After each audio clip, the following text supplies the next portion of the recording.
Mexico City is well known for its earthquakes. It's been that way since the beginning. If you've ever been to the city, there's a good chance you've either felt an earthquake or at least heard the alarm going off. We have historical records going back centuries recounting these events. It's a miracle that we have buildings from the colonial period still standing today. We have a vivid description of one such major event, the 1858 Santa Juliana earthquake, as recounted by Antonio García Cubas in his book El Libro de mis Recuerdos, the book of my memories. He was in his 20s at the time, and this is what he witnessed traveling into the city. He was on the Chapultepec Causeway when a violent vertical shaking was felt at 9:15 in the morning. The jolt was followed by powerful oscillations that violently shifted direction, ultimately transforming into a rolling, undulating motion. The fields of the Hacienda de la Condesa, the Countess's estate, today's Colonia Condesa, heaved and fell in alternating sections, making the waters of the acequias crash as they were forced into opposing currents or sent plunging in cascades into the transverse ditches. The trees lining the causeway thrashed against one another, creating a chaotic noise.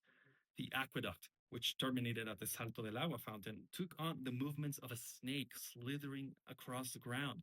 It buckled and broke at various points, releasing great torrents of foaming water that shimmered in the sunlight. He says the very beauty of the spectacle served only to heighten the dread of the moment. The tremors, he says, must have been moving in opposite directions simultaneously within the capital, because the vaults of several temples and the roofs of many a building showed wide sweeping fractures aligned in the same direction. The university, the palace, the Sagrario, Santo Domingo, and the houses between them all were damaged. Several temples were closed. Countless houses had to be shored up with timber, and the passage of carriages was forbidden until such time as the architects of the city could assess the extent of the damage.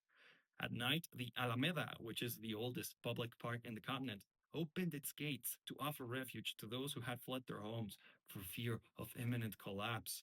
Such was the terrible earthquake of 1858, which made its power felt across many reaches of the Republic, he says.